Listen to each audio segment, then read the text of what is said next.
அனைவருக்கும் வணக்கம். நாம் இப்போது ஒரு சிறுகதையை பற்றி பார்ப்போம் வாங்க.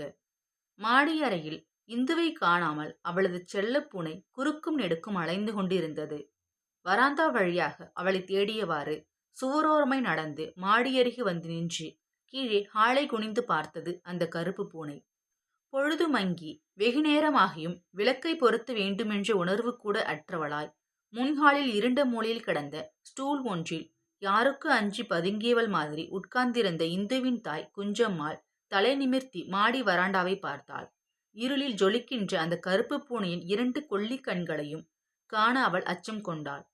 அந்த பூனையும் இந்து எங்கே, இந்து எங்கே என்று சினம் மிகுந்து அவள் மீது பாய்ந்து குதறுவது போல் அலறியவாறு மாடிப்படியில் வாளை நெளித்து சுழற்றிய வண்ணம் இறங்கி வந்து கொண்டிருந்தது. அந்த பூனையின் அலறல் மனித குரல் போல் அவளுக்கு உருவகம் கொண்டது. குஞ்சம்மாள் தன் காதுகளை பொத்திக் கொண்டாள். அவள் கண்களுக்கு அந்த பூனையின் விழிகள் தன் கணவரின் விழிகளைப் போன்று அச்சம் உழைத்தன. அந்த சமயத்தில் தன் கணவரின் பிரசனத்தை கற்பனை செய்தே அவள் உடல் நடுங்கினாள். மாடிப்படிகளில் அலறியவாறே இறங்கி வந்த கருப்பு பூனை குஞ்சம்மாளின் காலை சுற்றி சுற்றி பரிதாபமாய் அழுதது. குஞ்சம்மாள் குனிந்து பூனையை கையில் எடுத்தாள். முகத்தோடு அணைத்து கொண்டு அழுதாள். தன்னை காணும் போதெல்லாம் விரட்டி துரத்தும் அவளது இந்த புதிய செய்கையில் அந்த பூனை ஆச்சரியம் கொண்டது போல் அமைதியடைந்தது. இந்த பூனையின் தவிப்பை அவள் உதாசீனப்படுத்திவிடலாம். இதுபோல் மற்றவளின் தவிப்பை உதாசீனப்படுத்த தனக்கு அதிகாரம் இல்லை என்றாலும் சமாதானப்படுத்தி அவர்களின் எதிர்ப்பை சமாளிப்பதிலாவது தான் வெற்றி காண முடியுமா என்று எண்ணிய போது அவள் மலைத்து போய் குழம்பினாள். அந்த குழப்பத்திலும் மலைப்பிலும் அவள் கையிலிருந்து நழுவி குதித்த பூனை மீண்டும் இந்துவை தேடி அழைத்தவாறு ஒரு குழந்தை போல் பின்கட்டி நோக்கி ஓடிற்று. அந்த பூனையின் குரல் குஞ்சம்மாள் நெஞ்சத்தை குடைந்தது. பாவம், எல்லோராலும் ஒதுக்கி வைக்கப்பட்டிருந்த இந்துவுக்கு, மாடி அறையில் சிறையிடப்பட்டு 4 வருஷமாய் தண்டனை அனுபவித்துக் கொண்டிருந்த இந்துவுக்கு இந்த பூனைதான் உற்ற துணையாய் உடனிருந்தது. அந்த 4 வருஷத்தின் ஆரம்ப காலத்தில் தன் குற்றத்தின் பயங்கரத்தையும் அந்த தண்டனையின் கொடுமையையும் அறியக்கூட முடியாத அந்த வயதில் அவள் நாளெல்லாம் பாடிக்கொண்டும் பூனையோடு விளையாடிக் கொண்டும் இருந்தாள். பிறகு சில காலத்தில் பாட்டும் ஆட்டமும் குறைந்து சதா நேரமும் பாடிக்கொண்டே இருந்தாள். சின்னவள் விஜயாவும் லைப்ரரியிலிருந்து புத்தகங்களை கொண்டு வந்து அவளுக்காக குவிப்பாள். ஆனால் சமீப காலங்களில் அவள் இவற்றிலெல்லாம் நாட்டமின்றி தன்னுள்ளேயே அரிக்கப்பட்டவ போல் குன்றி போய் சதா நேரமும் ஆழ்ந்த சிந்தனையும் வானத்தை வெறித்த பார்வையும் குமரி விடுகின்ற பெருமூச்சொலிமாய் சாம்பி கிடந்தாள். அப்போதெல்லாம் அவளுக்கு ஆறுதலாய் அருகில் இருந்து அவள் தனிமையை மாற்றியது இந்த கருப்பு பூனைதான். அவளும் தனது ஆழ்ந்த சோகங்களின் நடுவே இந்த பூனையை எவ்வளவோ அன்போடு பாலூற்றி வளர்த்தாள். இதை விட்டு பிரிய அவளுக்கு எப்படி மனம் வந்தது? போகும்போது இதை பற்றி நினைத்திருப்பாளா? கதறி கதறி அழுதாளா? அதே அழுகையில் இந்த கருப்பு பூனைக்கு பங்கு உண்டா? அவள்தான் சொல்லிவிட்டாளே, யாருக்காகவும் தனது வாழ்க்கையை தான் பலியிட முடியாது என்று. அவள் சொன்னது இருக்கட்டும், அப்படி ஒரு காரியத்தை என்னால் எப்படி செய்ய முடிந்தது என்று பிரமிப்பில் குஞ்சம்மாவின் விழிகள் வெடித்தன. செய்த காரியம் சரிதான், ஆனால் சரியான காரியங்களை எல்லாம் செய்துவிட முடிகிறதா? அவ்விதம் தனக்கு செய்வதற்கான துணிச்சலை தந்த அந்த வினாடிகளை அவள் மனதுள் வாழ்த்தினாள். அதன் விளைவுகளை கற்பனை செய்து இப்போது அவள் நடுங்கிக் கொண்டிருக்கும் இந்த நேரத்தில் கூட அது சரிதான் என்று தோன்றும் அளவுக்கு இந்த காரியம் சரியானதாய் இருந்தது. எனினும் அந்த நிலைமை இப்போது இருந்தால் இந்த நிமிஷம் அந்த துணிச்சல் தனக்கு இருக்காது என்று அவளுக்கு தோன்றியது. அந்த நிமிஷத்தின் நிர்பந்தம் அந்த நேரத்தில் அவளை புதிதாய் வார்த்து அந்த புதுமையான துணிச்சலை தந்து அந்த காரியத்தை நிறைவேற்றி கொண்டு விட்டது. அப்படி ஒரு நேரத்தின் நிர்பந்தம் காரணமாகத்தான் 4 வருஷத்துக்கு முன் 17 வயதில் இந்து அவனுடன் ஓடிப்போய் இருக்க வேண்டும் என்று அவளுக்கு தோன்றியது. ஆமாம், ஒரு நியாயத்தின் அடிப்படையில்தான் சில நிர்பந்தங்கள் நேர்கின்றன. நிர்பந்தங்கள் நேர்ந்த நிமிஷங்கள் தளர்ந்தாலும் அதன் நியாயங்கள் நிலைத்தே விடுகின்றன. அவளுக்கு நேர்ந்த அந்த நிர்பந்தத்தை 4 வருஷங்களுக்கு பிறகுதான் தன்னால் உணர முடிகிறது என்று நினைத்த போது தன்னை போல் தன் குடும்பத்தை சேர்ந்த மற்றவர்களும் இதை உணர்ந்து கொள்ள முடியுமா என்ற அச்சம் பிறந்தது அவளுக்கு. இந்து எங்கே, இந்து எங்கே என்று அலறியவாறே மீண்டும் அந்த கருப்பு பூனை கண்களில் பந்தம் கொளுத்தி தேடிக்கொண்டு அவள் எதிரே வந்து நின்றது. இன்னும் சற்று நேரத்தில் இதே மாதிரி தன்னை சூழ்ந்து நெருக்கி கேட்கும் போது தன் குடும்பத்தினருக்கு அவள் என்ன பதில் சொல்லப் போகிறாளோ? இந்த குடும்பத்தின் அதிகாரமும் பொறுப்பும் மிக்க தலைவி அவளே எனினும் குடும்பம் என்ற கூட்டுக்குள் தனக்கு தரப்பட்ட தனக்குரிய அதிகாரத்தை தான் வரம்பு மீறி உபயோகித்து விட்டோம் என்ற பயமே தோன்றி எல்லோர் முன்னிலையும் தான் குற்றவாளியில் நிற்பது போலிருந்தது அவளுக்கு. ஓடிப்போன தன்னால் ஆசீர்வதித்து அனுப்பப்பட்ட இந்துவை தவிர தற்சமயம் வெளியில் போயிருக்கும் மற்றவர்கள் அனைவரும் ஒருவர் பின் ஒருவராய் நிச்சயம் திரும்பி வருவார்கள். கோயிலுக்கு போயிருக்கும் மாமியாரோ, டியூஷனுக்கு போயிருக்கும் அம்பியோ, காலேஜுக்கு போய்விட்டு ஊர் சுற்றியின் ஏதேதோ காரணங்கள் கூறிக்கொண்டு வரும் விஜயாவோ, அல்லது இந்நேரம் கிளம்பிவிட்டு சீட்டாடி கொண்டிருக்கும் அவள் கணவரோ யாரேனும் அவள் முதலில் சந்திக்க வேண்டியிருக்கும். முதலில் யாரை சந்தித்தாலும் மொத்தமாக எல்லோரையும் அவள் சமாளித்தே தீர வேண்டும். குஞ்சம்மாளுக்கு மீண்டும் முகமெல்லாம் வியர்வை கண்டது. வீடு இருண்டே கிடந்தது. விளக்கை பொருத்த வேண்டும் என்ற உணர்வு கூட அவளுக்கு இல்லை. பாட்டிதான் முதலில் வந்தாள். நாளெல்லாம் மழை பெய்து கோயிலின் பிரகாரமெல்லாம் சேரும் சகதியுமாய் குழம்பி நின்றதோடு மட்டும் அல்லாமல் எந்த நிமிஷமும் மீண்டும் மழை பெய்யக்கூடும் என்று அறிகுறியோடு பகலே ஒரு அந்தியாய் இருண்டு கிடந்ததால் வழக்கமாக கோயிலில் நடைபெறும் உபன்யாசம் இன்று உட்பிரகாரத்தில் சாஸ்திரத்துக்கு சற்று நேரம் சுருக்கமாகவே நடந்து முடிந்திருந்தது. இல்லாவிட்டால் பாட்டிதான் எப்போதுமே கடைசியாக வருவாள். காம்பவுண்ட் கேட்டை திறந்து கொண்டு உள்ளே நுழைந்த பாட்டி வீடு முழுவதும் இருண்டு கிடப்பதை கண்ணுற்று, "என்னடி பொண்ணே, ஒரே இருளேன்னு கிடக்கே, கரண்ட் கட்டா?" "இந்து இந்து ஃபோன் பண்றதுக்கு என்ன?" என்று கூப்பாடு போட்டவாறு இருளில் துழாவியாறு படிகளின் கைப்பிடி சுவரை ஒரு கையாலும் வலது முழங்காலை ஒரு கையாலும் தாங்கி விசுக் விசுக் என்று ஏறி மேலே போனாள். ஒரு நாளைக்கு 100 தடவை மாடிப்படி ஏறி இறங்குவதனாலும் பாட்டிக்கு அழுக்காது. அந்த குடும்பத்திலேயே சின்ன உருவம் பாட்டிதான். ராமபத்திர ஐயருக்கு இவள் அம்மா என்று நினைக்க யாருக்கும் ஒரு வியப்பும் சிரிப்பும் நிச்சயம் வரும். ராமபத்திரனுக்கு இந்த மாடியை நினைத்தாலே பயம். ஒரு முறை ஏறி இறங்குவதற்குள் அவருக்கு மேல்மூச்சு வாங்கும். அதுவும் 2 வருஷமாய் இரத்த அழுத்த நோயும் இருதய பலவீனமும் ஏற்பட்ட பிறகு காரை கூட 15 மைல் வேகத்திற்கு மேல் அவர் ஓட்டுவதில்லை. ஆகவே மாடிக்கும் அவருக்கும் சம்பந்தமே இல்லை. குஞ்சம்மாளுக்கோ மாடியை நினைத்தாலே குடலை பிடுங்கிக் கொண்டு வரும். அவ்வளவு ஆத்திரம் இந்துவின் மீது. விஜயாவுக்கு படுக்க இடைஞ்சலா யாரிடமே இருக்கக்கூடாது என்பதற்காக கீழே பின்கட்டில் தனி அறை.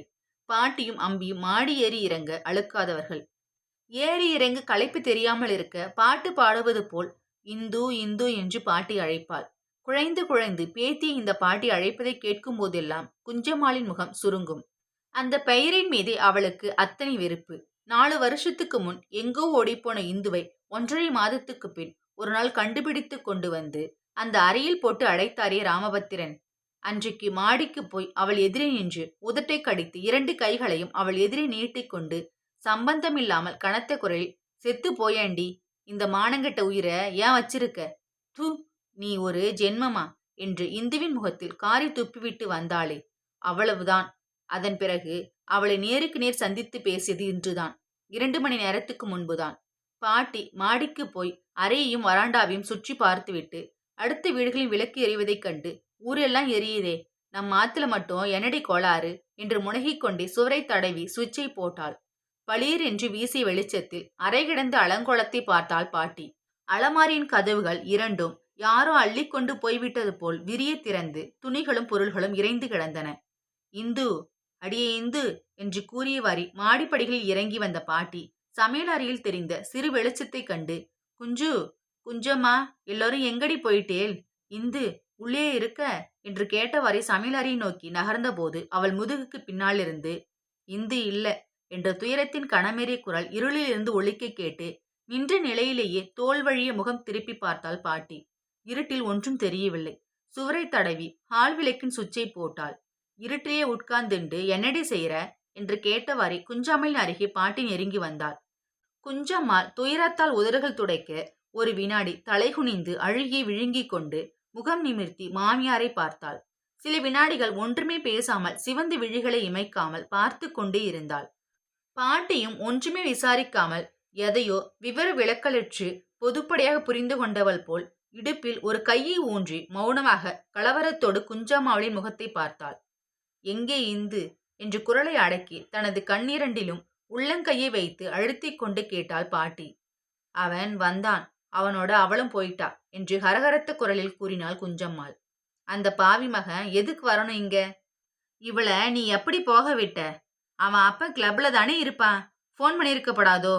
முன்னே பிடிச்சு ஜெயில போட்ட மாதிரி இந்த தடவை தூக்கிலேயே போடுவானே.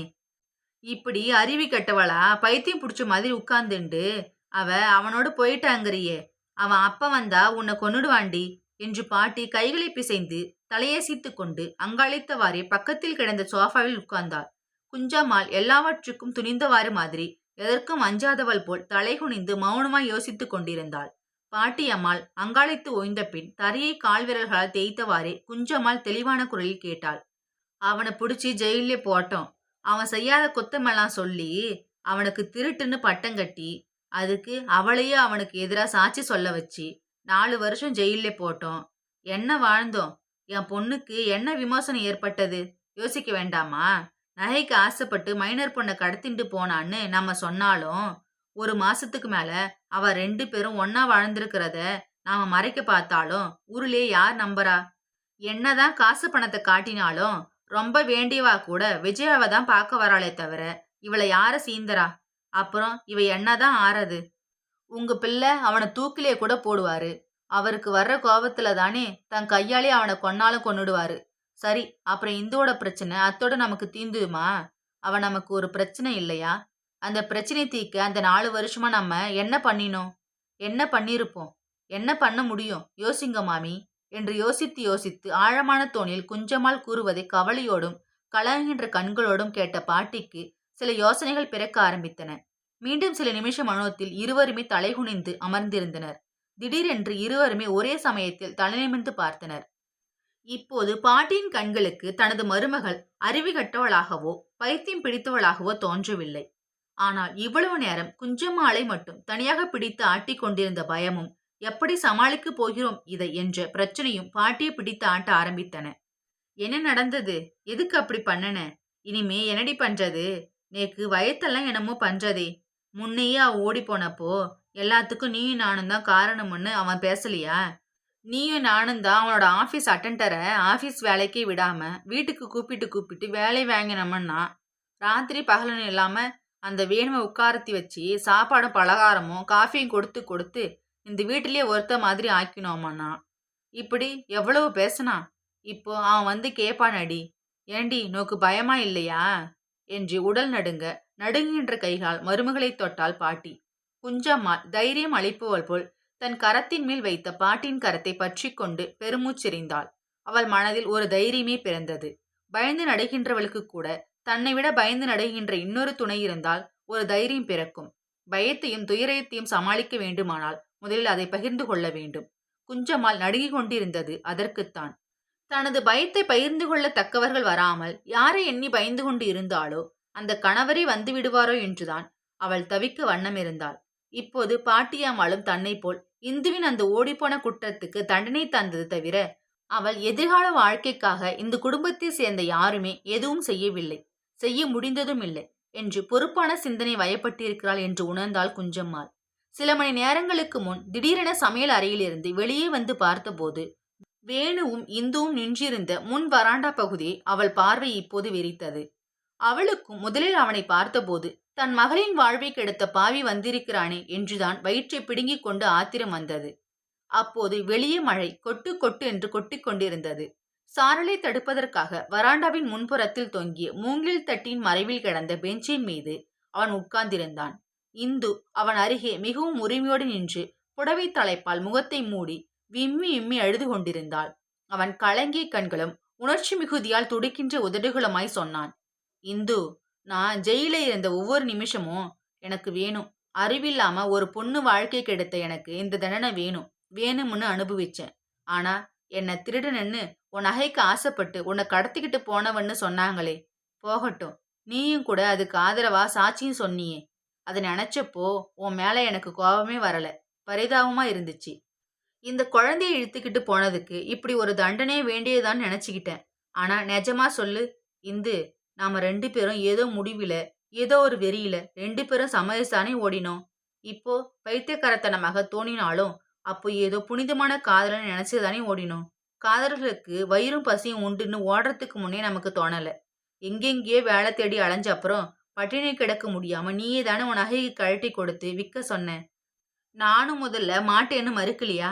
நானே உனக்குன்னு வந்த அப்புறம் இந்த நகை உனக்கு சொந்தம் இல்லையான்னு நீ கேட்கலையா? அதெல்லாம் வெறும் நடிப்பு நீ நினைக்கிறியா? இப்போ நீ குழந்தை இல்ல, நல்லது கெட்டது தெரியும். இப்ப சொல்லு, உன் நகைக்கு ஆசைப்பட்டுதான் உன்னை ஏமாத்தி நான் அழைச்சிக்கிட்டு போனேன்னு நீ நினைக்கிறியா? இந்து, இந்து அழாதே சொல்லு என்று அவன் பழைய சம்பவங்களை நினைப்பூட்டி கேட்கும்போது இந்து கதறி அழுதாள். வேணு, என்ன மன்னிச்சிடு. நான் என் கோழத்தனத்தாலே உன்னை அபாண்டமா பழி சுமத்தி தண்டனைக்கு ஆளாக்கிட்டேன். அப்ப அவ்வளோ பெரிய பாவமா அது தோணல. அந்த பாவத்த நான் இப்போ அனுபவிக்கிறேன். சாகுற வரைக்கும் அனுபவிப்பேன்" என்று அவள் அழுதாள். "அழாத இந்தோ. எனக்கு நீ ஒரு தீங்கும் செய்யல. நீ மனசார என்ன அப்படி நினைக்கலன்னா எனக்கு அது போதும். ம் அழக்கூடாது" என்று அவள் தோளைக் குலுக்கி அவன் சமாதானப்படுத்தினான். குஞ்சம்மாள் ஒரு வினாடியில் கோபம் அடங்கி, நெஞ்சும் குழைய அவர்களிடையே குறுக்கிட மனமின்றி ஹாலிலேயே ஒதுங்கி நின்றாள். யார் பெற்ற பிள்ளையோ இவன்? இவ்வளவு நல்ல பிள்ளையா இந்த வேணு? நான் பெற்ற பெண் மீது வைத்த ஆசையால் என் கணவரின் முன்கோபத்துக்கு பிடிவாதத்துக்கு பலியாகி 4 வருஷம் அநியாயமாய் ஜெயிலில் இருந்துவிட்டு, நீ எனக்கு எந்த ஒரு தீங்கும் செய்யல என்று தனக்கு எதிராக சாட்சி சொன்னவளிடம் வந்து சொல்கிறானே என்று நினைக்கும்போது குஞ்சம்மாளின் கண்கள் குளமாயின. அதே சமயத்தில் அவன் அவளிடம் சொல்லிக் கொண்டிருந்தான். சட்டத்தின் தண்டனையிலிருந்து நான் ஒவ்வொரு நாளும் கொஞ்சம் கொஞ்சமா விடுதலாகிக்கிட்டே இருந்தேன். அதே நேரத்தில் உன் குடும்பத்திலேயே நீ ஒவ்வொரு நாளும் மேலே மேலே கடுமையா தண்டிக்கப்படுகிறேன்னு நான் நினைக்காத நாளே இல்லை இந்து. நாம 2 பேரும் சேர்ந்து செய்த ஒரு காரியம் தப்புதான். என்ன தண்டிச்சு விட்டுடுத்து. ஆனா உனக்கு விடுதலையே கிடையாதா இந்து? உன் நிலைமைய எப்படி இருக்கும்னு எனக்கு தெரியும். நான் என்ன செய்யலாம் சொல்லு? சொல்லு இந்து. அவன் தவியாய் தவித்தபோது இவ்வளவு நேரம் அழுது கொண்டே இருந்த இந்த அழுகை அடங்கி விம்மலோடு திணறி திணறி பேசினாள். நாம செய்தது அப்ப செய்தது தப்பாகவே இருக்கலாம். அந்த காரியம் தப்பாய் போனதுக்கு காரணமே நாம் அதை அப்ப செய்ததுதான். நான் அப்போ என் வாழ்க்கையை நானே தீர்மானிக்கிற வயதிலே இல்ல. அப்போ நான் செய்த காரியத்தினாலே என் வாழ்க்கையே கெட்டு போயிருந்தது. அதே காரியத்த நான் இப்ப செய்யலேன்னா என் வாழ்க்கையே கெட்டுப் போகும். என் வாழ்க்கைய நீயே கெடுத்தாக இருந்தாலும், இனிமே எனக்கு ஒரு வாழ்க்கை இருக்குன்னா, அத உன்னைத் தவிர வேறு யாரும் எனக்கு தர முடியாது. ஆனா, நான் உனக்கு செய்த தப்புக்கு நீ திரும்பி என்னை தேடி வருவேன்னு நான் நினைக்கவே இல்ல, வேணு. என்று பேச முடியாமல் தொண்டையை அடைக்க கண் கலங்கினாள் இந்து. உள்ளே ஹாலில் நின்றிருந்த குஞ்சம்மாள் சுவரில் முகம் புதைத்துக் கொண்டு ரகசியமாய் தோள்கள் குலுங்க அழுதாள். "நீ என்ன சொல்ற இந்து? நான் நினைச்சது போலவே தான் நீ நினைக்கிறியா?" என்று மகிழ்ச்சியும் பதட்டமும் கொண்டு கேட்டான் வேணு. அவன் கண்களை துடைத்துக் கொண்டு அவளை பார்த்து அழுது சிவந்த முகத்துடன் நிம்மதியோடு பெருமூச்சு எறிந்தவாறு புன்னகை பூத்தாள். அவளது மூடிய இமைகளின் வழியே கண்ணீர் வழிந்தது. "வேணு, நான் உன்னோடு வந்துடுறேன். என்னை அழைச்சிண்டு போ. போதும், இந்த நரகம் போதும். அம்மா என்ன செத்து போயேண்டி செத்து போயேண்டின்னு அடிக்கடி சொல்றா. எத்தனை தடவை நானும் தற்கொலை பண்ணிக்கலான்னு கூட நினைச்சிருக்கேன். ஏனும் முடியல என்னால. முடியவே இல்ல வேணு" என்று ஏதோ ஒரு நாள் நிகழ்ந்த சம்பவத்தை ஒரு வினாடி நினைவு கூர்ந்து கண்ணீர் சிந்தினாள் இந்து. வேணுவும் புறங்கையால் கண்களை கசக்கிக் கொண்டு அடித்தொண்டையில் கமறி செருமினான். "நல்ல வேலை வேணு. நான் அவசரப்பட்டு செத்து போகல. நீ வருவேன்னு நான் கனவுல கூட கண்டதில்ல. ஆனா இப்போ தோன்றது. எனக்கு தெரியாமலேயே அப்படி ஒரு நம்பிக்கையிலே தான் நான் உயிர் வாழ்ந்தேன்னு. இல்லனா இவ்வளவு நாள் நான் இந்த உடம்பிலேயே உயிரை வச்சுண்டு இருந்ததுக்கு காரணமே இல்ல. சரி, நான் உன்னோட வரேன். நாம போயிடுவோம். ஆனா முன்ன மாதிரி யாருக்கும் தெரியாம ரகசியமா போக வேண்டாம். பகிரங்கமாகவே போகலாம். எனக்கு அந்த வயசு வந்தாச்சு. அந்த வயசுக்காக தான் இந்த வீட்டு மாடியிலேயே நான் காத்து கிடந்தேன் போலிருக்கு. ஆனா இந்த தடவை எல்லார்கிட்டயும் சொல்லிட்டே நாம போகப் போறோம்" என்று அவள் சொல்லிக் கொண்டிருந்ததை கேட்ட வேணு அவளது துணிச்சலைக் கண்டு வியந்தவன் போல் விழிகளை மலரத் திறந்து அவள் முகத்தை பார்த்தான். அந்த முகம் 4 வருஷங்களுக்கு முன் தான் கண்ட உலகம் தெரியாத பேதை முகம் அல்ல. வாழ்க்கையின் பலத்த அடியை வாங்கி கன்றி போய் ஏமாற்றம், துயரம், அவமானம் என்ற வடுக்களை ஏற்று முடிவற்று தனிமை என்ற இருளில் கிடந்து இப்போதுதான் காலத்தால் புதிதாக வார்க்கப்பட்டிருப்பது போல் அந்த முகத்தில் அஞ்சாமையும் உறுதியும் ஒளிவீசிக் கொண்டிருந்தது. பேதையின் சாயல் கூட இல்லாமல் வாழ்க்கையை நெடிது நோக்கும் தீச்சன்யம் அவள் விழிகளில் சுடர்விட்டுக் கொண்டிருந்தது. இவள் ஒரு புதிய வார்ப்பு. இவளை ஏமாற்றி கடத்திக் கொண்டு போய்விட்டதாக கூறினால் உலகம் நம்பாது. ஆகவே இவளோடு கைகோத்துக் கொள்வதன் மூலம் உலகத்தை அச்சமற்று தலைநிமிர்ந்து பார்க்கலாம் என்ற நம்பிக்கையில் அவன் கம்பீரமாய் எழுந்து நின்றான். அப்போதுதான் ஹால் வாசற்படியில் சுவரமாய் ஒட்டி நிற்கும் குஞ்சம்மாளை அவன் கண்டான். அவளை கண்டதும் அவனுள் ஒரு தாயை கண்ட பாசமே சுரந்தது. எத்தனை தடவை அவன் பசியறிந்து அன்போடு அவனுக்கு அவள் உணவு பரிமாறி இருக்கிறாள். அவன் அவளை கரம் கூப்பி நமஸ்கரித்தான். அவளுக்கு நெஞ்சை பேறிக்கொண்டு அழுகி வந்தது. இருப்பினும் அழுகியோடு அவன் மீது பெருகி சுரந்த அன்பையும் அடக்கிக் கொண்டு, "நீ ஏண்ட வந்த? என் குடியை கெடுக்கவா? போ, போ" என்று விரட்டினாள் குஞ்சம்மாள். இந்து திரும்பி தன் தாயை பார்த்தாள். "அம்மா" என்று அழைத்தாள் இந்து. அதற்கு மேல் அவளால் பேச முடியவில்லை. "நானும் போறேம்மா" என்று அழுதாள். "போவேடி போவ. என்ன நெஞ்செழுத்தம்" என்று மகளின் கரத்தை பற்றி உள்ளே இழுத்து மாடி அருகே தள்ளினாள். "மாடிக்கு போ. அங்கே வச்சு பூட்ட சொல்றேன். வேணு, நீ போறியா இல்ல போலீஸ கூப்பிடவா?" என்று திரும்பி நின்று வேணுவை முரட்டினாள் குஞ்சம்மாள். மாடிப்படியில் நின்று சாவதானமாய் தாயை பார்த்தாள் இந்து. அம்மா, சட்டம் உங்களுக்கு மட்டும் சொந்தமில்ல. என் விருப்பத்துக்கு மாறா என்னை பூட்டி வைக்க உங்களுக்கு அதிகாரம் இல்லை. நீ போலீஸை கூப்பிடு, நான் அதை புரிய வைக்கிறேன் என்று இந்து கூறிய போது குஞ்சம்மாள் மலைத்து நின்றாள். அடி பாவி, அவ்வளவு தூரத்துக்கு ஆயிடுதா? உன்னை பெத்த பாவத்துக்கு வேணும்டி வேணும். தாய் தகப்பனோட உனக்கு இவன் வசதி ஆயிட்டான்ல என்று புலம்பி எழுதாள் குஞ்சம்மாள். ஆ, மகள் மேல கொண்ட பாசத்தால தானே இங்கே என்ன ஆயுள் கைதிய வச்சிருக்காரு அந்த தகப்பனார். நீயும் அதனால தானே ஒவ்வொரு நாளும் மாடியிலேயே என் பணம் விழுந்து கிடக்காதான்னு எதிர்பார்த்துக்கிட்டே இருக்க. போதும் உங்க பாசம். உங்க வீம்புக்கு நான் பலியாக மாட்டேன். அப்பா வரட்டும், நான் போகத்தான் போறேன் என்று இந்து ஆவேசம் வந்தது போல் கத்தி ஆர்ப்பரித்தாள். வேணு வாசற்படியில் இறங்கி மழை சாரலில் நனைவதை கூட பொருட்படுத்தாமல் நின்றிருந்தான். குஞ்சம்மாள் மாடிப்படியில் நின்றிருக்கும் இந்துவையும் வாசற்படியில் நின்றிருக்கும் வேணுவையும் நடுவில் நின்று மாறி மாறி பார்த்தாள். மகளின் ஆவேசம் அவளுக்கு புரிந்தது. அவள் கூறுவதும் உண்மைதானே. இவள் செத்து போகட்டும் என்று எத்தனை முறை தெய்வங்களை பிரார்த்தித்துக் கொண்டிருக்கிறோம் என்று கொடுமையை நினைத்த போது நெஞ்சமெல்லாம் வலித்தது அந்த தாய்க்கு. இவளை சாக பிரார்த்திக்கும் தாய், உயிரோடு வதைக்கும் தந்தை, யாருமே மதிக்காமல் வீட்டுக்குள்ளேயே தீண்டத்தகுதலாக இருக்கும் குடும்பத்தின் ஓரவஞ்சனை, இவர்களுக்கிடையே அவளுக்கு ஒரு வாழ்க்கை தரக்கூடியவன் இந்த வேணு மட்டுமே அல்லவா என்று ஒரு நிமிஷ நிர்பந்தத்தில் அந்த தாயுள்ளம் ஆழமாய் அறிந்து உணர்ந்தது. தான் அவனை விரட்டுவதும் அவளை மிரட்டுவதும் உள்ளார்ந்த சம்மதத்தோடு அல்ல, மேலெழுந்த வாரியாய் பசியற்று வறண்டு மிதக்கும் வீம்பின் காரணமாகவே தானும் இவ்விதம் இவர்களுக்கு குறுக்கே நின்று தடுப்புவதாகவும் அளவுக்கு புரிந்தது. அந்த நிமிஷத்தின் நிர்பந்தம் மகத்தான சக்தி வாய்ந்ததுதான். போறதுனா போய் தொலை, இப்பவே ஓடு. பகிரங்கமா ஓட போறாளாம். நீ ஓடினா போதும், அது பகிரங்கம் ஆயிடும். போ, யாருமே தடுக்கல. தடுக்கிறவா யாரும் வரத்துக்குள்ள போயிடு என்று அழுது கொண்டே கூறினாள் குஞ்சம்மாள். வேணுவும் இந்துவும் ஒரு நிமிஷம் திகைத்து ஒருவரை ஒருவர் பார்த்து கொண்ட போது முகத்தை மூடிக்கொண்டு அழுதவாறே குஞ்சம்மாள் சொன்னாள். எனக்கு புரியறது, நீ போறது நியாயந்தாண்டி. இங்க ஒரு நாடகம் நடத்தாம நீ இப்பவே போயிடு. அவருக்கு உடம்பு இருக்கிற இருப்பிலேயே அவர் தாங்க மாட்டார். அவர் குணம் தெரிஞ்சும் அவரோடு மோதிக்க வேண்டாம்னு தான் சொல்றேன்டி. இந்து, நீ இப்பவே போயிடு என்று 2 கைகளையும் நீட்டி மகளிடம் அவள் கெஞ்சிய போது, அம்மா அம்மா என்று நெஞ்சு வெடிப்பது போல் அரற்றியவாறே தாயின் அருகே வந்து அவளது கைகளிடையே விழுந்தாள் இந்து. அப்படி ஒரு ஆதரவை தந்து, அப்படி ஒரு பாசத்தை அனுப்பி வைத்து 4 வருஷம் ஆகிறதே. அழுது ஓய்ந்த பிறகு இருவருமே ஒரு அவசரம் கொண்டனர். இந்து மாடிக்கு ஓடினாள். குஞ்சம்மாள் ஒன்றும் புரியாத பிரமிப்பில் சுவரில் தலை சாய்த்து கண்களை மூடியவாறு மூலையில் கிடந்த ஸ்டூலின் மீது அமர்ந்தாள். சிறிது நேரத்துக்கு பின் கையில் ஒரு சூட்கேஸுடன் அவள் எதிரே வந்து நின்று பாசம் பெருகி தழுதழுத்த குரலில் அம்மா என்று அழைத்து விடைபெற நிற்கும் மகளை கண் திறந்து பார்த்தாள். இந்து என்று பதறுகையில் தனது பாதங்களில் கண்ணீர் சிந்தி நமஸ்கரித்த மகளை மார்புற தழுவி ஆசிர்வதித்தாள். இந்து, என் கண்ணே, தலைவிதிப்படித்தான் நடக்கும். கடவுள் உன் பக்கம் இருப்பார். நீ எங்கே இருந்தாலும் ஒரு வரி கடுதாசி எழுதி போடு. உனக்காக நான் கடவுளை வேண்டிக்கிட்டே இருப்பேன். வேற என்னடி செய்வேன்? என்னை மன்னிச்சிடு இந்து. உன்னை பெத்து இப்படியெல்லாம் அலைக்கழிச்சிட்டேன். அதுக்காக என்னை மன்னிச்சிடுமா என்று மகளின் கன்னத்தை பிடித்து கொண்டு கெஞ்சினாள். அம்மா, நான் தான் நீ என்னை வெறுக்கிறேன்னு இவ்வளவு காலம் தப்பா நினைச்சிருந்தேன் என்று இந்துவும் தாயின் மன்னிப்பை கோருவது போல் கண்ணீர் சிந்தினாள். அப்போது அவன் வேணு படியேறி உள்ளே வந்தான். இந்து, அதெல்லாம் எதற்கு என்று அவள் கொண்டு வந்த பெட்டியை காட்டி கேட்டான். வேண்டாம், உனக்கு வேணுங்கிறத வாங்கி தர்ற அளவுக்கு நான் சம்பாதிக்கிறேன். கட்டிய துணியோடு வந்தா போதும். உன் மேல இருக்கிற நகைகளையும் கழற்றி கொடுத்து விட்டு நீ என்னோட வரணும் என்று அவன் சொன்னதை கேட்டு திருப்தியுடன் அவள் காதில் இருந்த கம்மலை கழற்றி ஆரம்பித்தாள். பிறகு ஒவ்வொன்றாய் மூக்குத்தி, வளையல்கள், சங்கிலி எல்லாவற்றையும் கழற்றி கை நிறைய வைத்து தாயின் முன் நீட்டினாள். மொட்டை மரம் போல் நிற்கும் மகளின் கோலத்தை பார்க்க முடியாமல் முகம் திருப்பிக் கொண்ட குஞ்சம்மாளால் அவற்றை கை நீட்டி வாங்க முடியவில்லை. இந்து மௌனமாய் அவற்றை சுவரோரமாய் சாத்தி வைத்திருந்த பெட்டியின் மீது வைத்துவிட்டு அம்மா என்று மீண்டும் அழைத்தாள்.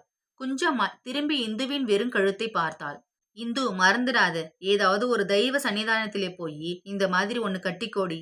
பெண்களுக்கு இதுதான் பெரிய நகை என்று தன் கழுத்தில் கிடந்த மாங்கல்ய கயிற்றை வெளியே எடுத்து காட்டினாள். சரிம்மா என்று மீண்டும் தாயின் காலில் அவள் நமஸ்கரித்த போது இதுவரை விலகி நின்றிருந்த வேணுவும் நெருங்கி வந்து குஞ்சம்மாளின் பாதங்களை தொட்டு வணங்கினான். போயிட்டு வாங்கோ, நல்லபடியா வாழணும், பகவான் கைவிட மாட்டார் என்று இருவரையும் மௌனமாய் ஆசீர்வதித்தாள் குஞ்சம்மாள். வெளியில் மழை நின்றிருந்தது. பொழுது சாய்ந்திருந்தது. அவர்கள் இருவரும் புதிய வாழ்க்கை நோக்கி புறப்பட்டு விட்டனர். வீட்டின் படி இறங்கும் வரை இந்துவின் கால்கள் தயங்கி தயங்கி பின்னின. தெருவை மிதித்ததும் காலில் இருந்த கட்டுகள் அருந்தது போல் முன்னே நடந்து கொண்டிருந்த அவனை நெருங்க அவள் நடையில் ஒரு வேகம் பிறந்தது. வீதி மூனையில் திரும்பும் போது அவள் மீண்டும் ஒரு முறை திரும்பி பார்த்தாள். தூரத்தில் தெரிந்த தாயின் உருவத்தை கண்ணீர் மறைத்தது. குஞ்சம்மாளின் பார்வைக்கும் அவள் மறைந்தாள். வீட்டுக்குள் வந்த குஞ்சம்மாள் சுவரோரமாய் கிடந்த பெட்டியையும் அதன் மீது வைத்திருந்த நகைகளையும் பார்த்து பெருமூச்சிரிந்தாள். அந்த நகைகளை எடுத்து பக்கத்தில் இருந்த ஸ்டாண்டின் மீது வைத்துவிட்டு, இப்படி ஒரு காரியத்தை தன்னால் எப்படி செய்ய முடிந்தது என்று பிரமிப்பில் வெறித்த விழிகளுடன் இருளில் கிடந்த அந்த ஸ்டூலின் மீது உட்கார்ந்தாள். நல்ல வேளையாக எல்லோருக்கும் முன்பாக பாட்டி வீடு திரும்பியதில் ஒருவித ஆறுதல் கொண்ட குஞ்சம்மாள் சற்று முன் நடந்த நிகழ்ச்சியை ஒன்றுவிடாமல் விவரிக்கும் போது பாட்டி அடிக்கடி முந்தானில் மூக்கை சிந்தி கண்ணீரை துடைத்துக் கொண்டாள். பாட்டி அம்மாள் ரொம்ப பழைய உலகம்தான். எனினும் இந்த கலிகாலத்தின் அசுரத்தனமான அடிகளில் அவளது தாய்மை உள்ளம் நெகிழ்ந்து குழைந்தது. அவளும் 1000 யோசனைகளுக்கு பின் யதார்த்த வாழ்க்கையின் நிர்பந்தத்துக்கு வளைந்து கொடுத்து மருமாளுடன் ஒத்து போனாள். இன்னும் இந்த வீடியோக்கு லைக் பண்ணாதவங்க லைக் பண்ணிக்கோங்க. இன்னும் நம்ம சேனலை சப்ஸ்கிரைப் பண்ணாதவங்க சப்ஸ்கிரைப் பண்ணிக்கோங்க. இருப்பினும் பயமாகவும் வருத்தமாகவும் இருந்ததால் அழுதாள். இப்படியெல்லாம் நேர்ந்துவிட்ட காலத்தை சபித்தாள். குடும்பத்தின் கௌரவத்தை குலைத்துவிட்டு அவளை விரட்டிவிட்டது சரிதான் என்று ஒரு வகை கோபத்துடன் கூட இந்த முடிவை அவள் ஏற்றாள். இருப்பினும் முன்கோபமும் முரட்டு சுபாவமும் உடைய மகனை எண்ணும் போது பீதியடைந்தாள். நடந்தவற்றை பாட்டியிடம் விவரித்துக் கொண்டிருக்கையில் தெருவில் ஒரு ஸ்கூட்டர் சத்தம் கேட்டது. அதை ஒரு நிமிஷம் உற்று கேட்ட குஞ்சம்மாள் பாட்டியிடம் சொன்னாள். விஜயா வரா, காலேஜுக்கு போன பொண்ணு, வீட்டுக்கு வர நேரத்தை பாருங்கோ என்று சலித்து கொண்டாள். மணி 8 அடித்தது. திரும்பி பார்த்த பாட்டி யாரையும் காணாமல், விஜயாவா, எங்கே என்றாள். இப்பத்தானே அந்த சந்து முனையிலேயே வந்து ஸ்கூட்டரிலேயே இறக்கி விட்டுருக்கான், வருவா பாருங்களேன் என்றாள் குஞ்சம்மாள். எவன் என்று விழித்தாள் பாட்டி. எவனோ, அவளைதான் கேட்கணும். எனக்கு ஒன்றும் தெரியாதுன்னு நினச்சிக்கிட்டு இருக்கா அவ. இவ என்னென்ன நாடகம் நடத்த போறாளோ. இவ அவளை மாதிரி ஓடி போகலன்னா அதுக்கு காரணம் இந்துதான். அவ பட்டதெல்லாம் பார்த்துருக்காளோ. இந்த மாதிரி அப்பாவுக்கு இந்த குடும்பத்திலேயே வந்து பிறந்திருக்க பொண்ணுங்க பாரு, எல்லாம் என் தலைவிதிடா ஈஸ்வரா என்று குஞ்சம்மாள் புலம்பிக் கொண்டிருக்கையில் விஜயா வந்தாள். வந்தவள் ரொம்ப அவசரமாக தன் அறைக்கு போவதை பாட்டியும் தாயும் வெறித்து பார்த்து பெருமூச்செறிந்தனர். சற்று நேரத்துக்கெல்லாம் டியூஷனுக்கு போயிருந்த அம்பியும் வந்து சேர்ந்தான். அறைக்குள்ளிருந்து உடைமாற்றிய பின் வந்த விஜயா பாட்டியும் தாயும் பேசிக் கொண்டிருந்ததிலிருந்து நடந்தவற்றை ஊகித்து கொண்டு மனப்பதைப்பதைப்பை அடக்க மாட்டாமல், அப்பா வந்தா என்னம்மா சொல்ல போற, இப்படி ஒன்று மாட்டி வச்சுக்கிட்டு போயிட்டாளே அவ என்று நெஞ்சில் கை வைத்து கொண்டு பதறினாள். ரொம்பதான் அப்பாவுக்கு பயந்தவள் இல்லையா நீ என்று அவளை விழித்து பார்த்தாள் அம்மா. நான் என்ன பண்ணினேன் என்று முகம் சுளித்து கொண்டே பாட்டின் முதுகுக்கு பின் ஒண்டினாள் விஜயா. நீ ஒன்னும் பண்ணல, ஒன்னும் பண்ணாம இருடி அம்மா என்றாள் பாட்டி. ஒரு நிமிஷம் மௌனத்துக்கு பின் கண்கள் கலங்க விஜயா கேட்டாள். அம்மா, இந்து வரவே மாட்டாளா அம்மா? அவளை இனிமே பார்க்கவே முடியாதா? ஐயோ இந்து, உன்னை நான் எவ்வளவோ கஷ்டப்படுத்திட்டேன். சுடு சுடுன்னு எரிஞ்சு விழுந்திருக்க என்று இந்நேரம் இந்த குடும்பத்தை நிரந்தரமாய் பிரிந்து எங்கோ எவனோடோ போய்கொண்டிருக்கும் தமக்கே எண்ணி கண் கலங்கினாள் விஜயா. இவ்வளவையும் பார்த்து கொண்டிருந்த அம்பிக்கு விஷயங்கள் புரிந்தன. எனினும் அதன் கணத்தை உணரும் அளவுக்கு அவன் முதிர்ச்சி அடையவில்லை. இந்து நிஜமாகவே வீட்டில் இல்லையா என்று அறிய விரும்புகிறவன் போல் மாடிப்படி ஏறி ஓடி அவள் அறைக்குச் சென்று விளக்கை போட்டுவிட்டு இடுப்பில் கையூன்றி நின்று 4 மூலையும் ஒரு முறை சுற்றி பார்த்தான். அதுவரை ஒரு மூலையில் படுத்திருந்த கருப்பு பூனை இந்து இல்ல, இந்து இல்ல என்று அவனிடம் முறையிடுவது போல் கத்திக்கொண்டு அவன் கால்களை சுற்றி வந்தது. அன்றிரவு இந்துவின் செல்லப்பூனைக்கு அம்பிதான் பால் ஊற்றினான். மாடி வராண்டாவில் அதற்கென்று இருந்த கோப்பையில் அவன் பாலூற்றி இருந்து கொண்டிருந்த போது காம்பவுண்டு கேட்டு அருகே அப்பாவின் கார் வந்து நின்றது. குஞ்சம்மாள் ஓடி சென்று கேட்டை திறந்து விட்டாள். கீழே நிச்சயம் பயங்கரமான ரகளை நடக்கும் என்று யூகித்த அம்பி மாடிப்படி பக்கம் கூட போவதில்லை என்ற தீர்மானத்துடன் பால் கோப்பையை தூக்கி கொண்டு இந்துவின் அறைக்குள் போனான். பாதி பாலை பருகிய பூனை மீதி பாலுக்கு அலறியவாறே அவனை பின்தொடர்ந்தது. அப்பா வந்துவிட்டார் என்றறிந்த விஜயா நெஞ்சி திக்கு திக்கென்று அடித்துக்கொள்ள தன் அறை கதவை 2 அங்குல இடைவெளி விட்டு திறந்து வைத்துக்கொண்டு அதன் வழியே ஒரு கொன்னால் ஹாலை பார்த்தவாறு ஒளிந்து நின்றாள். பாட்டி மட்டும் மருமகளுக்கு பாதுகாப்பாக கூடவே நின்றிருந்தாள். காரை ஷெட்டில் விட்ட பின் உள்ளே வந்த ராமபத்திரன் கோட்டை கூட களையாமல் தனது கனத்த சரீரத்தை ஹால் சோஃபாவில் சாய்த்து டையை தளர்த்தி விட்டு கொண்டு ஃபேனை போடேண்டி என்று கட்டை குரலில் பணிந்தார். குளிர்ந்த காற்று வீசிய ஆனந்தத்தில் ஹா ஊ என்று அனுபவித்து முழங்கினார். இதோ பார் குஞ்சு, எனக்கு சப்பாத்தி வேண்டாம், கிளப்பிலேயே ஒரு டின்னர். முதல்ல வேண்டாம்னு நினைச்சேன், ஒரு நாள் தானே பரவாயில்லன்னு ரொம்ப கம்பல் பண்ணினா விசு. சாப்பிட்டுட்டேன் என்று 4 வீடுகளுக்கு கேட்பது போல் ஒரே உற்சாகத்தில் இறைந்து பேசினார் ராமபத்திரன். அவருக்கு எப்போதுமே மேல் ஸ்தானத்தில்தான் சஞ்சாரம். குரலை அடக்கி பேசுவதே முடியாது. குரலை அடக்கினால் வார்த்தைகளே வராது. தொண்டையை திறந்து கத்தி சப்தம் எழுப்பினால்தான் பேச வரும் அவருக்கு. மேலும் சாதாரண விஷயங்களுக்கு கூட ஒன்று அதீத உற்சாகம் அல்லது அதீத கோபம் என்ற இருவேறு எல்லைகளில் அல்லாமல் இடையில் சமணப்பட முடியாத உணர்ச்சி வயப்பட்டவரால்தான் அமைதியின் அவசியமே தெரியாது பழகிவிட்டார் அவர். மனுஷன் வீட்டுக்குள் இருந்தால் வீடு கலேபரம்தான். காதின் இருமங்கிலும் கருத்தடர்ந்த ரோமம், பூனை கண்கள். அவரது ஆகிருதியும் குரலும் யாருமே அச்சுறுத்திவிடும். அவரை கண்டு பயந்தாலும் எதிரின்றி பேசத் தகுந்த தைரியம் கொண்ட ஒரு ஆத்மா உண்டு என்றால் அது அவரது தாயார்தான். அருகே என்றால் அவரது முழங்கை உயரம் கூட இல்லாத பாட்டிதான். ஏண்டா இப்படி ஒண்ணுமில்லாத விஷயத்துக்கு ஆர்ப்பாட்டம் பண்ற என்று கேட்கையில், உனக்கு தெரியாதம்மா என்று பதில் சொல்லிவிட்டு தொடர்ந்து கத்துவார் அவர். கோபமும் சரி, சந்தோஷமும் சரி, வந்தது போல் அடங்கியும் போகும் அவருக்கு. சரி, மருந்த கொண்டு வா என்று உத்தரவிட்டார் கோட்டை கழற்றியபடியே. விருந்து சாப்பிட்டதிலிருந்தே அவருக்கு டாக்டரின் உத்தரவை மீறி சாதம் சாப்பிட்டு விட்டோமே என்ற பயம். குஞ்சம்மாள் டம்ளரின் பாலையும் உள்ளங்கையில் மாத்திரையும் எடுத்துக்கொண்டு அவரிடம் நீட்டினாள். பிறகு அவர் கால்களில் இருந்த பூட்ஸுகளை களைவதற்காக காலடியில் உட்கார்ந்தாள். ராமபத்திரன் அண்ணாந்து மாத்திரைகளை வாயிலிட்டு ஒரு மிடறு பாலை குடித்தபோது அவரது பூனை கண்கள் சுவரோரமாய் இருந்த சூட்கேஸை வெறித்தன. வாயிலிருந்து விழுங்கியதும், இது என்ன பெட்டி, ஏன் இங்க கிடக்கு என்று அதட்டினார். குஞ்சம்மாளுக்கு கண்கள் ஒரு வினாடி இருண்டன. சமாளித்துக் கொண்டு பரிதாபமாய் அவர் முகத்தை நோக்கியவாறு ஒரு அடி பின்வாங்கி ஈனசுரத்தில் கூறினாள், இந்து போயிட்டா, அவன் வந்தான் அவனோட என்று அவள் சொல்லி முடிக்கும் முன் அவர் கையிலிருந்த பால் டம்ளர் குஞ்சாமாளின் வலதுபுற காதோரமாய் விற்றென்று பாய்ந்து சுவரில் மோதி எகிரி உருண்டது. விஸ்வரூபம் கொண்டது போல் எழுந்து நின்றார் ராமபத்திரன். அவரது பூனை கண்கள் புலி கண்களாயின. நீங்களெல்லாம் அப்போ எங்கே ஒழிஞ்சு போயிருந்தேன் என்று அவர் அலறிய குரல் அந்த தெருவிலுள்ள மனிதர்களெல்லாம் கேட்பது போல் ஓங்காரம் பெற்றது. அவரது கேள்விக்கு அருகில் இருந்த யாரும் பதில் சொல்லவில்லை. அவரும் எதிர்பார்க்கவில்லை. அவர் தனது பூட்ஸ்களை தரையில் ஓங்கி மிதித்தார். அவ போயிட்டாளாம், இவ சொல்றா. உங்கள மாதிரி இழிச்சவாய் இருந்தா அவளை என்னடி, உன்னையும் கூட எவனாவது வந்து இழுத்துண்டு போயிருப்பான். பாரு, அவ எங்கே போயிடுவா, விடியறதுக்குள்ள அவளை கொண்டு வரேன் பாருடி என்று பெருத்த குரலில் சப்தம் செய்தார் ராமபத்திரன். இப்ப நீ எங்கேடா போற என்று பின்னால் வந்தாள் பாட்டி. நான் எங்கேயும் போகல, போலீஸுக்கு போன் பண்ண போறேன் என்று போன் இருந்து மேசையை நெருங்கி ரிசீவரை கையில் எடுத்தார். அவர் டயலை சுழற்றும் முன் வெகுநேர சிரமத்துக்கு பின் குஞ்சம்மாள் பேசினாள். போலீஸ் என்ன பண்ணும், முன்ன மாதிரி அவள் என்ன மைனர் பொண்ணா, மைனர் பொண்ணை கடத்திண்டு போயிட்டான்னு சொல்ல. ராமபத்திரன் திரும்பி குஞ்சம்மாளை ஒரு பார்வை பார்த்துவிட்டு சொன்னார், அவ மேல 1000 ரூபாய் நகை இருக்குடி, அதுக்காக கடத்திக்கிட்டு போயிட்டான்னு தானே அப்பவும் ரிப்போர்ட் பண்ணுன என்று கூறிவிட்டு அவர் டயலை சுழற்சி முடிக்கவில்லை.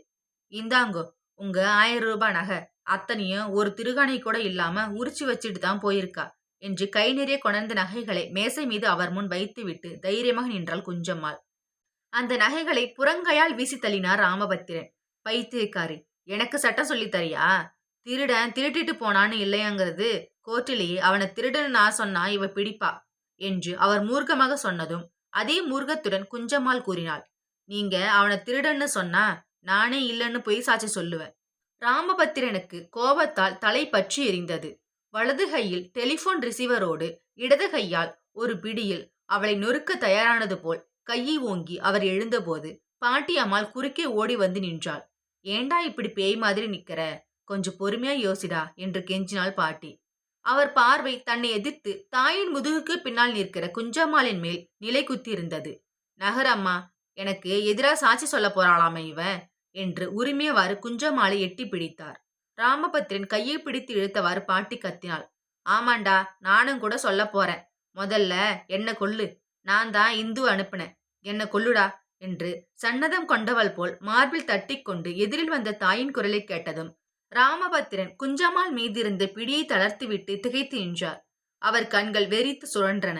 சகிக்கவே முடியாத ஒரு துரோகம், தன் உயிரியே கருவருக்கும் ஒரு அவமானம் தனக்கு நிகழ தன்னை சுற்றிலும் உள்ளவர்களே, பெற்ற தாயும் கட்டிய மனைவியும் பிறந்த பிள்ளைகளும் சூழ்ச்சி செய்து தனக்கு நிரந்தர பகைவர்களாய் மாறிவிட்டனர் என்ற உணர்ச்சியில் அவரது பெரிய குரல் தொண்டை குழியிலே சிக்கிக்கொண்டு அமுங்கி தவித்தது. இன்னும் இந்த வீடியோக்கு லைக் பண்ணாதவங்க லைக் பண்ணிக்கோங்க, நம்ம சேனலை சப்ஸ்கிரைப் பண்ணாதவங்க சப்ஸ்கிரைப் பண்ணிக்கோங்க. விபரீதமான தொனியில் கீரிச்சிட்டு அலறியவாறே கையிலிருந்த டெலிபோனை தூக்கி தரையில் அறைந்தார். அடுத்த வினாடி அந்த ஆஜானு பாகுவான மனிதர் வெட்டி முறித்த மரம் போல் நிலைகுலைவதைக் கண்டு அலறியவாறே குஞ்சம்மாள் ஓடிப்போய் தாங்கினாள். ராமு, ராமு என்று பாட்டி அம்மாள் பாசம் மேலிட கத்தினாள். ஒண்ணுமில்ல, மயக்கம்தான் என்று பாட்டிக்கு தைரியம் அளித்த குஞ்சம்மாள், டாக்டருக்கு போன் கூட பண்ண முடியாதே என்று உடைந்து கிடக்கும் டெலிபோனை பார்த்து கை பிசைந்து கொண்டே, அம்பி, ஓடி போய் டாக்டரை கூட்டிண்டு வாடா என்று மாடியை நோக்கி அலறினாள். அம்பி மாடியிலிருந்து ஓடி வந்தான். ஒரு வினாடி ஒன்றும் புரியாமல் சோஃபாவில் நீண்டு கிடக்கும் அப்பாவை பார்த்தான். அடுத்த வினாடி தெருவில் இறங்கி டாக்டர் வீட்டை நோக்கி இருளில் ஓடினான். நானும் வரேன்டா அம்பி என்று அவன் பின்னால் அவனுக்கு துணையாய் விஜயாவும் ஓடினாள். பாட்டி தான் தினசரி வழிபடும் தெய்வங்களை எல்லாம் வேண்டியவாறு கண்ணீர் வடித்தாள். குஞ்சம்மாள் தனது ஒரே தெய்வத்தின் உருவகமான மாங்கல்ய சரடை எடுத்து கண்களில் ஒத்திக்கொண்டு டாக்டரின் வருகைக்காக காத்திருந்தாள். மாடி படிக்கட்டில் மேல் மாடியில் வந்து நின்ற அந்த கருப்பு பூனை தனது வெள்ளி விழிகளால் ஹாலில் நடப்பதை குனிந்து பார்த்தது. மனிதனே ரொம்ப பழமையான உலோகம்தான். காலம்தான் அவனை புதிது புதிதாக வார்க்கிறது. வாழ்க்கையின் அந்த நிர்பந்தத்துக்கு முடிந்தவர்கள் வளைகிறார்கள், வளைய முடியாதவர்கள் உடைந்து நொறுங்குகிறார்கள். வளைந்தாலும் சரி, உடைந்தாலும் சரி, காலம் புதிது புதிதாய் மனிதனை வார்த்து செல்கிறது. அந்த குடும்பம் வாழ்க்கையின் வார்ப்புக்கேற்ப வளைந்திருக்கிறதா, உடைந்திருக்கிறதா, அல்லது இரண்டுமே நிகழ்ந்திருக்கிறதா? டாக்டர் வந்த பின் தெரியும். இத்துடன் இந்த கதை முடிவடைகிறது. இந்த கதை பிடிச்சா லைக் பண்ணிக்கோங்க. இந்த கதையிலேருந்து நீங்க என்ன தெரிஞ்சுக்கிட்டீங்கன்னு கமெண்ட் பண்ணுங்க. தேங்க்யூ ஃபார் வாட்சிங்.